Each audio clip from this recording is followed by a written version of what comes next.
Hello and welcome to Learn English Vocabulary.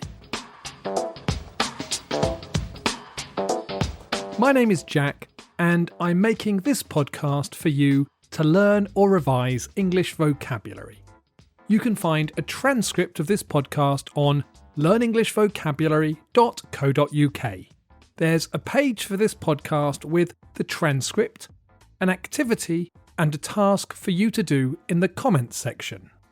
I recently received an email from a listener from Iran who asked for some vocabulary for IELTS. The IELTS tests are quite difficult to prepare for, as they're good tests of English. You can't really learn how to cheat the test. However, a researcher in Australia came up with the IELTS academic word list as a project for her master's degree. This list is a set of 570 word families that the researcher, Averil Coxhead, compiled after looking at lots of IELTS papers. The list is divided into 10 sublists, with the most frequently used words in sublist 1, and then less frequently used words in sublist 2, and so on. In this series of Learn English Vocabulary podcasts, I'm going to present and review the first sublist with the most commonly used academic language. I've put the headwords from the first sublist through a vocabulary profiler, and we'll start with the B1 items and then I'll move on to the B2 and C1 items. The list is of word families, so, for example, as well as the headword available, there are the related words availability and unavailable. Some of the word families have a lot more members. In this series of podcasts, I'm going to focus on the headwords from the first sublist. I'll start by telling you the headwords for the episode, and then I'm going to challenge you. I'm going to read you a sentence from a news story that I've found, with the word from the academic word list missing. When you listen, try to work out what the word is. I will tell you the answer and describe the word, and then at the end of the podcast, I'll challenge you with a quiz. There'll be a quiz on the page for this podcast on Learn English Vocabulary as well, with the same sentences, so you can complete the quiz to see if you have the right answers. In this episode, I'm going to focus on the following headwords: area, available, approach, benefit, consist, and contract. Now, I want you to try to work out what word is missing from the following excerpts from news stories. Remember, the missing word might not be the headword, but will be part of the word family. Listen to this. The lack of GP and dentistry services to Southend residents has been criticised by a healthcare watchdog. The lack of GP and dentistry services to Southend residents has been criticised by a healthcare watchdog. Do you know what word is missing? The answer is available. The lack of GP and dentistry services available to Southend residents has been criticised by a healthcare watchdog. This is one of the lowest level headwords. Available is an adjective that describes something that you can get or buy, or a person that you can meet or talk to. You might ask someone, "Are you available this afternoon for a quick chat?" This means, do you have some free time, or at least no other appointments? Another common use of the adjective available is, documents are available on request. This means you can write and ask for documents. There are some documents that you can get if you ask. The noun availability describes the fact that something is available. If something is in high demand, there might be limited availability. In the UK, you often hear about the high cost of housing and the limited availability of housing for young people. Okay, let's move on to the next headword. Listen to this. If there ever was a particular vegetable revered for its health, the humble beetroot would win. If there ever was a particular vegetable revered for its health, the humble beetroot would win. Do you know what word is missing?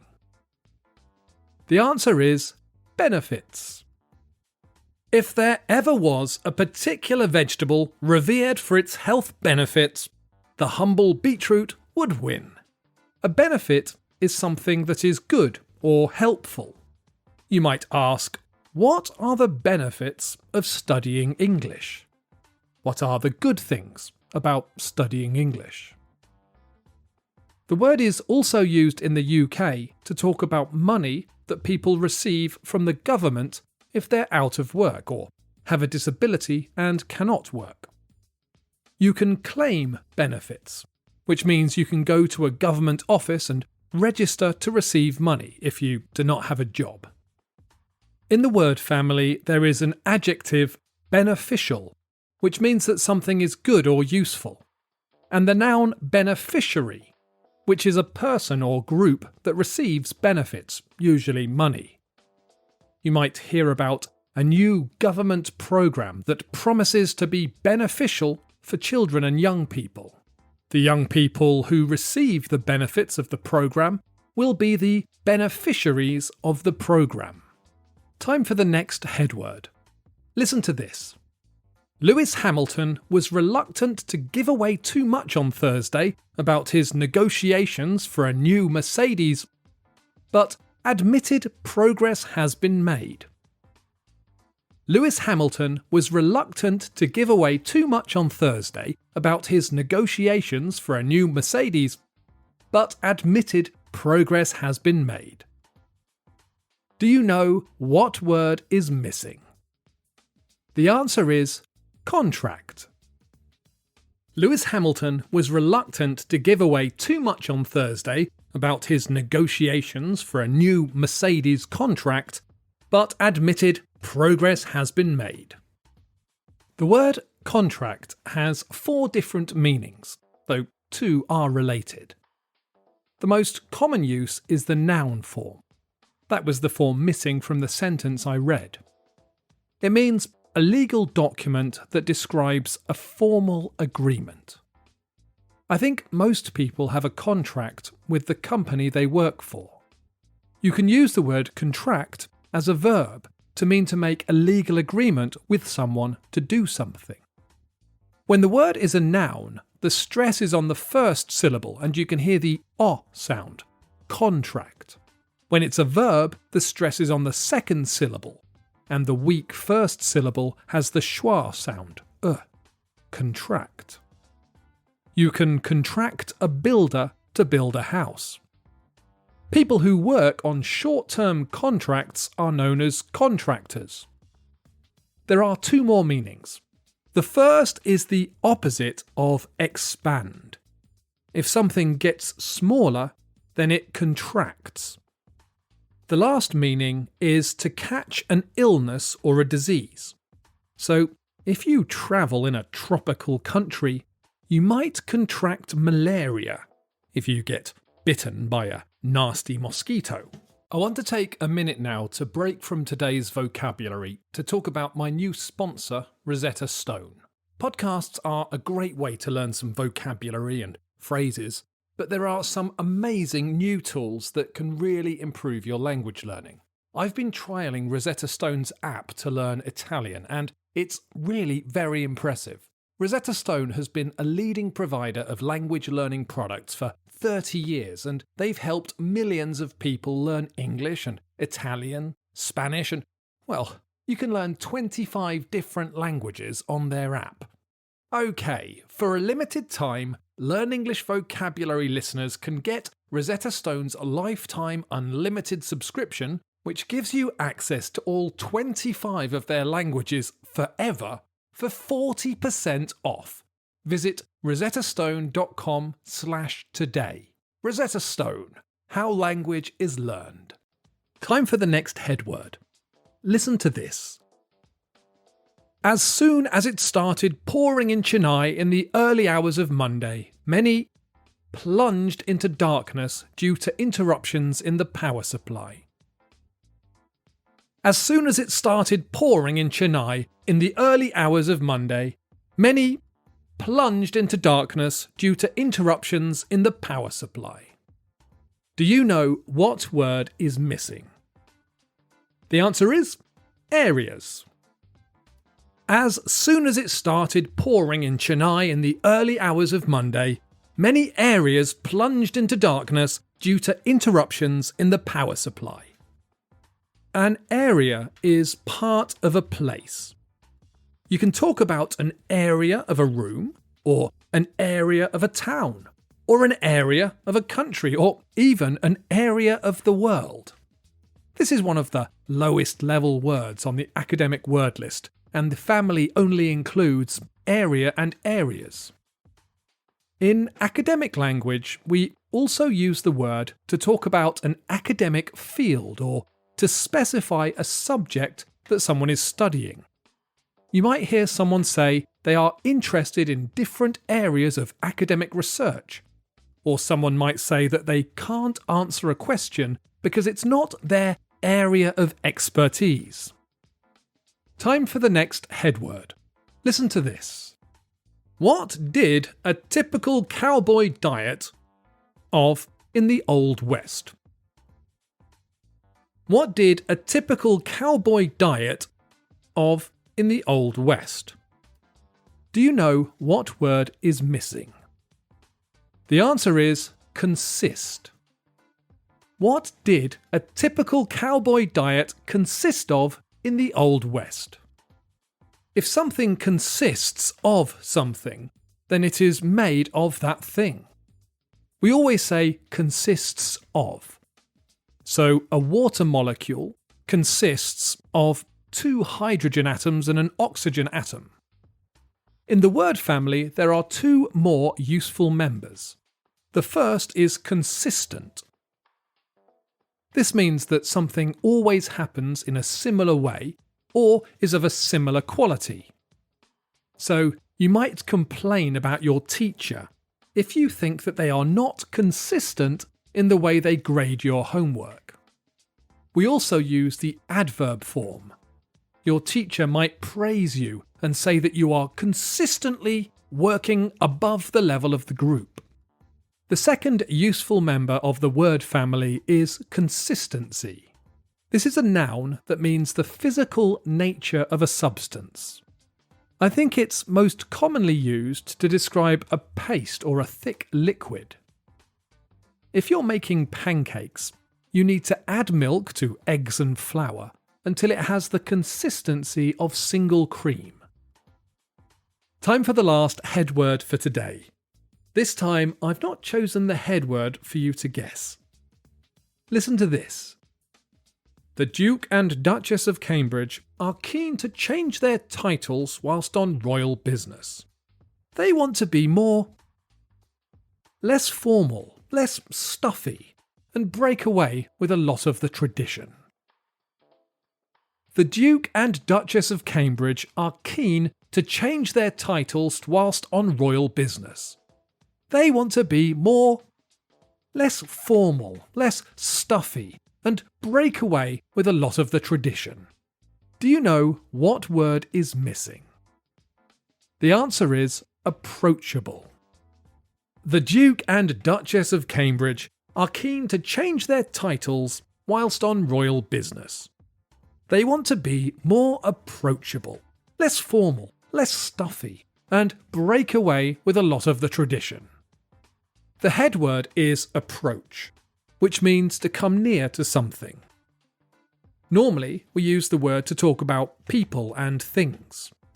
So, I was sitting on a bench in town when a young man approached me and asked me the way to the museum. I tell my children to be careful when they approach dogs that they don't know. They love dogs and think all dogs are as friendly as our pet, so I have to warn them to approach strange dogs with care. When you're at the station, you'll see the train approaching as it arrives at the station. As well as things approaching in space, we talk about future times and dates approaching. As his wedding day approached, he started worrying about whether he was making a big mistake. The verb can also be used in quite a formal way to talk about getting in contact with someone to ask them to do something for you. So you might approach a design company if you want to commission a new website. Another interesting use is for the method or strategy that you use to achieve something. How you go about doing something is your approach to a task or problem. If you see someone trying something new, you might say, "That's a novel approach." Or if your strategy isn't working, you might have to work out a new approach. In the sentence with the missing word, I'd removed the adjective approachable. If someone is approachable, you will feel comfortable talking to them and asking them questions. If someone is cold and unfriendly, you might think that they are not very approachable. You feel uncomfortable approaching them, physically, and also asking them questions. Okay, those are the first 6 keywords from the first sublist of the academic word list. I'm planning to complete the full sublist, so if you're going to take an IELTS test, look out for future episodes of the Learn English Vocabulary podcast. Before I finish, I'm going to quiz you once again. I have another 6 extracts from news stories that I've found online. Again, I've removed the words from the academic word list, and I want you to try to fill in the gaps. If you want to know the answers, check out the activity on the page for this podcast on the Learn English Vocabulary website. There is a link in the description of this podcast. You'll also be able to find the transcript, so you can read the text from this episode. What are the missing words? Number 1. Tickets are currently at reduced prices from the festival office. Number 2. An Australian travel firm, previously criticised for its handling of COVID quarantine hotels, has been quietly handed a £1.6 billion covering the UK's new asylum accommodation. Number 3. As we grow up, we need to remind ourselves that our ability to appear becomes increasingly crucial for starting conversations and building new relationships. Number 4. Shropshire Council says a new partnership with WSP is set to deliver a wide range of for Shropshire. Number 5. Nissan has named its Dealer Ambassador of the Year, praising the winner for excellent customer care. Number 6. A new report has suggested that there are links between mental health problems in students and their chosen of study. I hope you've enjoyed this podcast. As always, I love reading your comments, so please leave me a comment on the site or a rating or a review on Apple Podcasts. I love to hear from you and any comments or suggestions you have. Thank you also to those of you that have bought me a coffee. I really appreciate it. If you're interested in joining my beta conversation course, please do get in touch, or if you have any questions or comments, I'd love to hear from you. So please visit learnenglishvocabulary.co.uk and say hello. Thanks for listening.